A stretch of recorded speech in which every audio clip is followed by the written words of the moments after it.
Bismillahirrahmanirrahim. Assalamualaikum warahmatullahi wabarakatuh. Sahabat Kebun Berkah dimanapun sahabat Kebun Berkah berada, jumpa lagi di channel Junediono Kebun Berkah, channel resmi Kebun Berkah. Kebun Berkah sendiri merupakan suatu wadah informal yang terdiri dari penyuluh kehutanan maupun pertanian, baik yang masih sebagai aparatur sipil negara atau ASN maupun yang sudah purna tugas. Dan ada juga penyuluh yang bukan ASN, namun beliau-beliau sangat semangat, sangat berdedikasi di dalam melakukan penyuluhan, terutama penyuluhan kehutanan kepada masyarakat. Mereka bergabung di dalam suatu wadah yang disebut sebagai Penyuluh Kehutanan Swadaya Masyarakat (PKSM). Dan di Kebun Berkah juga terdapat petani baik yang secara individual maupun yang sudah bergabung di dalam kelompok tani. Ada Pak Abdullah, beliau adalah ketua kelompok Kakpoktan atau Babakan Surya Tani yang bermarkas di Kampung Pasir Tengah, Desa Sukaharja, Kecamatan Cijeruk, Kabupaten Bogor. Pak Abdullah melalui Poktan Babakan Suryatani membuat atau membentuk satu wadah yaitu Saung Kebun Berkah. Dan Saung Kebun Berkah ini merupakan suatu wadah untuk membudidayakan tanaman hias aroid, yaitu tanaman hias yang memiliki keindahan pada daunnya, seperti aglaonema, anthurium, dan jenis-jenis lainnya.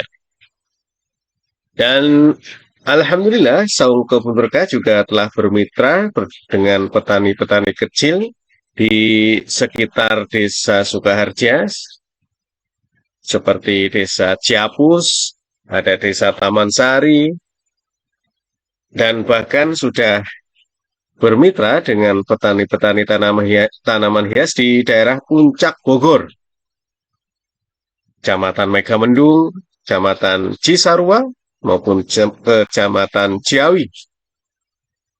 Di Kebun Berkah juga terdapat kelompok tani hutan sumber rezeki di bawah pimpinan Bapak Soleh Iskandar. Kelompok tani hutan sumber rezeki melakukan pengelolaan lahan dengan menanami tanaman-tanaman kehutanan dengan pertanian, atau kita sebut dengan istilah agroforestry. Ada tanaman akasia, ada tanaman sengon, ada tanaman jahe, cabai, pisang, dan sebagainya. Ada juga KTH kelompok tani hutan sadar tani muda yang dipimpin oleh Kang Ian. Ini ada di Gadog, Ciawi, yang membudidayakan lebah madu. Silakan sahabat Kebun Berkah yang mau membeli madu bisa ke Kang Ian, ke KTH Sadar Tani Muda. Ada juga komunitas-komunitas seperti Saung Nata Buana yang mengedukasi, memberi pendidikan terkait dengan budidaya madu, desa wisata, dan lain sebagainya kepada sahabat Kebun Berkah. Sahabat Kebun Berkah, kita akan mencoba membahas masih seputar persemaian ya. Kita sudah membahas beberapa hal yang dilakukan di persemaian, mulai dari pengunduhan dan pengolahan bibit, terus media tabur dan media sapi. Yang ketiganya adalah pemeliharaan dari semai sampai dengan bibit siap tanam. Dan ini sekarang yang keempat ya, walaupun mohon maaf tidak urut ya. Ini yang keempat adalah untuk teknik perlakuan biji ya. Jadi sebelum biji kita semaikan untuk mempercepat proses kecambah, Kita ada teknik-teknik yang bisa kita kerjakan untuk mempercepat perkecambahan tadi.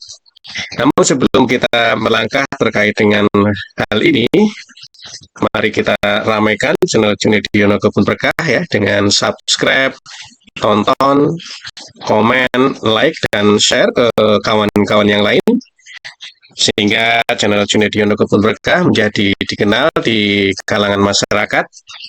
Dengan dikenalnya channel ini, maka harapannya adalah program-program terkait dengan kehutanan maupun pertanian dan perkebunan bisa diketahui oleh masyarakat serta bisa menjadi media membantu pemasaran dari produk-produk petani kebun berkah.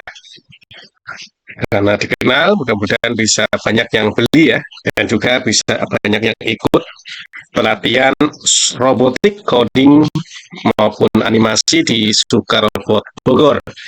Ya, silakan sahabat kebun berkah bisa mengikuti pelatihan robotik, pelatihan coding, maupun pelatihan animasi ya. Kalau ada anak-anaknya atau bahkan Bapak Ibu sendiri yang ingin berlatih, silakan bisa hadir atau bisa kontak atau bisa datang di perumahan Ciomas Riverview, Blok D10, Desa Ciomas Rahayu, Kecamatan Ciomas, Kabupaten Bogor. Silakan ya. Dan di channel Junediono Kebun Berkah terdapat banyak informasi-informasi terkait dengan Sukarobot Bogor. Baik, sahabat kebun berkah yang berbahagia, mari kita coba bahas sekilas tentang teknik perlakuan. Dan adapun bahan ini bersumber dari tulisannya Nur Aida S. Hood ya. Ini berasal dari tulisan beliau terkait dengan materi teknik perlakuan. Ya, pertanyaan yang muncul kan bagaimana sih ya mempercepat proses perkecambahan, terutama pada biji-biji yang memiliki dormansi ya. Baik sahabat kebun berkah, terkait dengan percepatan kecambah tentunya kita akan mengenal namanya dormansi ya. Dormansi biji atau dormansi benih. Dormansi benih ataupun dormansi biji didefinisikan sebagai istilah yang digunakan untuk keadaan di mana biji atau benih yang baik tidak bisa berkecambah meskipun berada pada kondisi atau lingkungan yang sesuai untuk berkecambahan. Jadi tidak tukul ya, tidak tukul bijinya ya, tidak tukul tunasnya. Nah ini dia masih dormans, masih tidur ibaratnya. Dormansi benih atau biji merupakan suatu cara untuk mempertahankan diri dari keadaan yang tidak menguntungkan, misalnya masa kering yang panjang sehingga benih atau biji tidak berkecambah secara serentak. Benih atau biji dikatakan sulit berkecambah bila waktu yang diperlukan untuk berkecambah lebih dari seminggu dan memerlukan perlakuan pendahuluan. Ya. Ini yang akan kita bahas adalah perlakuan pendahuluan untuk perkecambahan. Dengan perlakuan pendahuluan ini diharapkan dapat dicapai biji maupun benih berkecambah dengan serentak. Lalu yang selanjutnya, ternyata dormansi ini ada beberapa hal ya, dormansi fisik. Ini dormansi fisik didefinisikan sebagai dormansi yang disebabkan salah satunya adalah kulit biji yang tidak bisa dilewati air. Air sangat diperlukan untuk proses perkecambahan dan dormansi jenis ini terdapat pada sengon, Parasiantes falcataria, Mangium, Acacia mangium, Puri, Sesbania grandiflora, Kaliandra, Kaliandra colotirsus, dan bisa jadi pada biji-biji yang lain.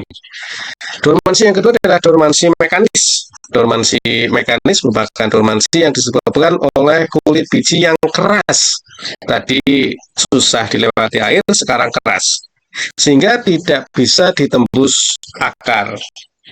Dormansi jenis ini terdapat pada misalkan jati, Tectona grandis, ada juga Gemelina, Gemelina arborea, kemiri, Aleuritis molucana, Canary, Canarium communo, dan bisa jadi pada biji-biji yang lain. Dormansi yang ketiga atau dormansi jenis yang ketiga adalah dormansi kimia. Dormansi ini disebabkan oleh adanya zat tertentu dalam biji atau benih yang menghambat perkecambahan benih atau biji. Misalkan dormansi terdapat pada panggal buaya, Santosilum retsa, ya, salah satunya. Sahabat kebun berkah, apabila sahabat kebun berkah menjumpai hal tadi, maka perlu dilakukan perlakuan pendahuluan. Ini merupakan istilah untuk digunakan sebagai proses atau kondisi yang diberikan untuk mematahkan dormansi benih atau biji tadi. Ada tiga ya, ada tiga dormansi ya tadi. Sahabat kebun berkah, perkecambahan ini ternyata ditentukan juga oleh beberapa faktor. Yang pertama adalah kualitas benih, ini termasuk vigoritas dan kemampuan berkecambah. Ini yang kedua tadi perlakuan pendahuluan, mungkin bisa pemantahan dormansi, bisa dengan menggesek dengan air seperti untuk biji jati, misalkan merendam dengan air hangat seperti biji sengon dan sebagainya. Nanti kita coba ya. Dan yang ketiga adalah kondisi perkecambahan, bisa karena air, suhu, media cahaya, media ataupun cahaya matahari, dan tentunya yang bebas dari hama dan penyakit ya. Ini perkecambahan juga ditentukan dari hal tersebut. Faktor utama ya yang mempengaruhi perkecambahan adalah cahaya. Ini termasuknya adalah cahaya matahari. Yang kedua adanya suhu, dan yang ketiga adalah kelembaban. Ini adalah beberapa perlakuan pendahuluan sahabat kebun berkah untuk mengatasi dormansi tadi, dormansi tiga jenis tadi. Yang pertama, perlakuan dengan air dingin. Ini benih direndam atau biji direndam dalam air dingin selama 1 hari. Namun ada benih yang membutuhkan penanaman lebih lama. Perlakuan dengan air panas. Ini kita juga bisa melakukan rendaman dengan air panas dan mendidih ya. Ini kita rendam selama 2-5 menit. Selanjutnya ini direndam air dingin selama 1-2 hari. Ada juga dengan perlakuan mekanik ya. Perlakuan mekanik bisa dilakukan untuk mempercepat perkecambahan, misalnya dengan pemotongan biji dengan pisau, penggesekan pada lantai yang kasar, atau menggesekan dengan menggunakan kertas pasir maupun dibakar. Ya, ini seperti jati sahabat kebun berkah. Ini perlakuan yang diberikan, tadi perlakuan ada 3 tadi diberikan tergantung pada jenis dormansi dan beberapa perlakuan sederhana. Ini adalah ya contohnya sahabat kebun berkah. Baik, terima kasih sahabat kebun berkah terkait dengan teknik perlakuan pendahuluan terhadap biji ataupun benih terkait dengan dormansi. Mudah-mudahan ini bisa bermanfaat bagi sahabat kebun berkah semua. Dan sekali lagi jangan lupa untuk subscribe channel ini, dan mudah-mudahan bisa bermanfaat. Assalamualaikum warahmatullahi wabarakatuh.